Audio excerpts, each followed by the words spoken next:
আজকে আমার আলোচনার বিষয় অতিরিক্ত যৌন অপব্যবহারের কারণে যৌন অক্ষমতায় কার্যকারী দুটি হোমিওপ্যাথি ঔষধ। দেশের এবং প্রবাসের ভাই বোনদের প্রতি সালাম। আসসালামু আলাইকুম। যৌন অক্ষমতা বাংলাদেশ সহ এশিয়া মহাদেশের পুরুষদের জন্য খুবই কমন একটা রোগ হয়ে দাঁড়িয়েছে। অবশ্য যৌন অক্ষমতা রোগ বলা যাবে না, কারণ যৌন অক্ষমতায় কেউ মারাও যায় না, বিছানায় পড়েও থাকে না, কেউ হসপিটালেও ভর্তি হয় না। কি হয় এই রোগে?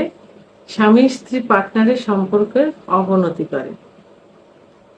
তো রোগীদের কমন একটা কথা থাকে যে, ম্যাডাম, অতীতে যৌবনের শুরুতে এত পরিমাণ যৌবনের অপচয় করেছি যে এখন পুরাপুরি যৌন অক্ষমতায় ভুগছি। এটা কাউকে বলতেও পারি না, বিশ্বস্ত কাউকে পাই না। তা আপনার ভিডিওগুলো দেখে ভাবলাম যে ম্যাডামের কাছে বলা যায়। তো অনেক আস্থা নিয়ে আমার কাছে তারা বলে থাকেন। তো তাদের অভিযোগ যে যখন প্রথম তাদের যৌবন শুরু হয়েছে তখন তারা অতিরিক্ত হস্তমৈথুন করেছে, অতিরিক্ত বিছানায় ঘর্ষণ দিয়ে বীর্যপাত করেছে, সমকামিতা করেছে, স্বপ্নদোষ হয়েছে এবং অতিরিক্ত যৌন মিলনও করেছে, যে কারণে তাদের শুরুর থেকে শেষ, অর্থাৎ যৌন অক্ষমতায় ভুগতে ভুগতে এখন তারা একেবারে শেষ হয়ে গেছে। যৌবনে কিছু পুরুষের অভিযোগ থাকে যে আমাদের যখন একটু বয়স হয়েছে তখন আমরা ব্যবসার কাজেই হোক, চাকরির কাজেই হোক, পড়াশোনার কারণে হোক বাইরে থেকেছি, তখন অতিরিক্ত যৌন মিলন করেছি, বিভিন্ন যৌবনের তাড়নায় বিভিন্নভাবে যৌন অপকর্ম করেছি, যৌন অত্যাচার করেছি, বন্ধুরা একই হলে থেকেছি কি একসঙ্গে থেকেছি, সমকামিতা করেছি, আলাদা একা থাকার সূত্র ধরে অনেক মহিলাদের সংস্পর্শে গিয়েছি, স্পর্শ পেয়েছি, সেটা ব্যবহার করেছি। এভাবে আমাদের যৌবন একেবারে শেষ হয়ে গেছে। আমরা স্ত্রীকে, পার্টনারকে আর কিছুই দিতে পারছি না। তো আমি আজকে এইসব পুরুষ ভাইদের উদ্দেশ্যে কিছু কথা বলবো, কারণ এদের যৌবনটা শেষ হওয়ার পিছনে অনেক অনেক অনেক ঘটনা থাকে, যেগুলো আমার এই ডাক্তারের লাইফে এসে আমি অনেক কিছু বুঝতে পেরেছি, জানতে পেরেছি, যেগুলো কাউকে তারা বলতে পারে না। যেমন কিছু কিছু পুরুষ থাকে যে, এবং কিছু কিছু ছেলে আছে যারা এখনো বিয়ে করেনি, তাদের যৌন অক্ষমতার পিছনে তারা দায়ী করে তাদের বিদেশগামী চাচা, ভাই, এদের ওয়াইফকে। বাবা মা বিশ্বাস করে তাদের ওয়াইফের কাছে তাদের ওকে রেখে দেয়। ছোট থাকে তখন, চাচির কাছে, ভাবির কাছে পড়াশোনা করছে, পড়াশোনা করাছে, রাত্রি চাচি ভাবি একা থাকে এই সূত্র ধরে। তো এখানে তাদেরকে এমন ভাবে ব্যবহার করা হয় যে তারা পুরো শেষ হয়ে গেছে। এখন তারা বাবা মার কাছে বলতে পারছে না, তারা রিকোয়েস্ট করে যে ম্যাডাম এই বিষয়ে আপনারা একটা ভিডিও করেন, যাতে আমার মতো যে গার্জিয়ানরা, বাংলাদেশের সব গার্জিয়ানরা যেন সচেতন হয়, কারণ তারা যৌবনের অপব্যবহার শিকার।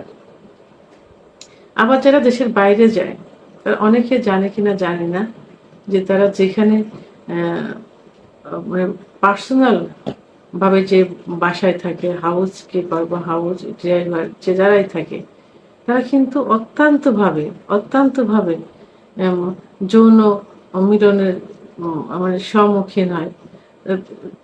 তারা তাদের যে মালিক থাকে, মালিকের ওয়াইফ, মালিকের মেয়ে, তাদের ইসে এমন ভাবে আবদ্ধ হয়ে যায় সেখানে তারা সরতে পারে না। দিনে রাত্রে তারা অধিকাংশ সময় যৌন মিলনে আবদ্ধ থাকে, এবং তারা তাদের বিভিন্নভাবে বিভিন্ন মেডিসিন, বিভিন্ন ইনজেকশন, বিভিন্ন খাবার খায়ে তাদেরকে অপব্যবহার করে যাচ্ছে।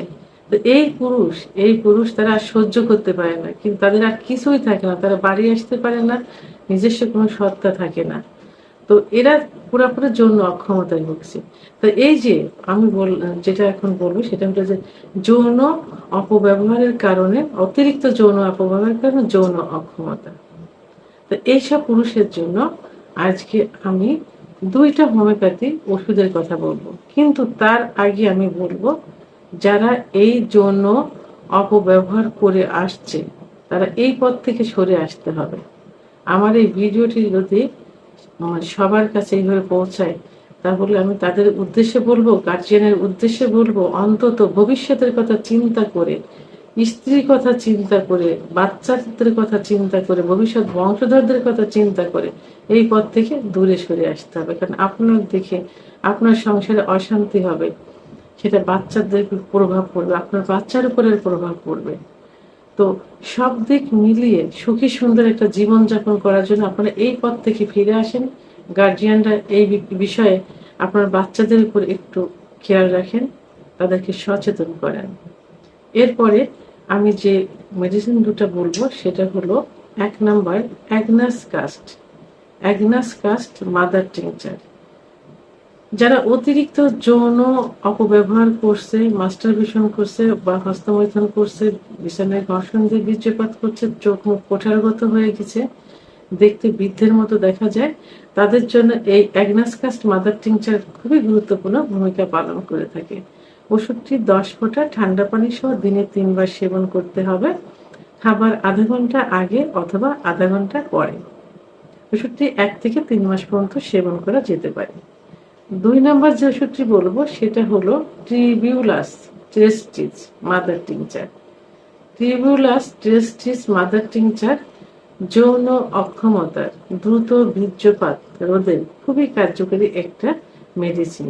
যারা যৌন ক্ষমতা হারিয়ে ফেলেছে, যোনি স্পর্শ করা মাত্র বীর্যপাত হয়ে যাচ্ছে, ভিতরে প্রবেশ করানোর পর 2-1 বার সঞ্চালন করার পরে বীর্যপাত হয়ে যাচ্ছে, তাদের জন্য এই ওষুধটি খুবই গুরুত্বপূর্ণ ভূমিকা পালন করে থাকে। ওষুধটি সহবাসের সময় বৃদ্ধি করতে সাহায্য করে থাকে। ওষুধটি 10 ফোঁটা ঠান্ডা পানি সহ দিনে 3 বার সেবন করতে হবে, খাবার আধা ঘন্টা আগে অথবা আধা ঘন্টা পরে। ওষুধটি 1 থেকে 3 মাস পর্যন্ত সেবন করা যেতে পারে।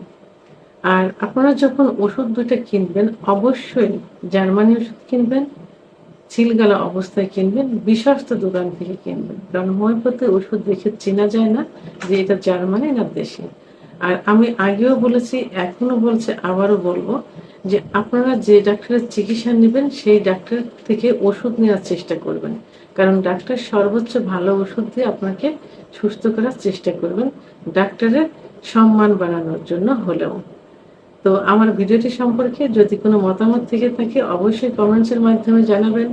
আর ভিডিওটি ভালো লাগলে লাইক, কমেন্ট, সাবস্ক্রাইব করে আমার সঙ্গে থাকুন। আল্লাহ হাফেজ।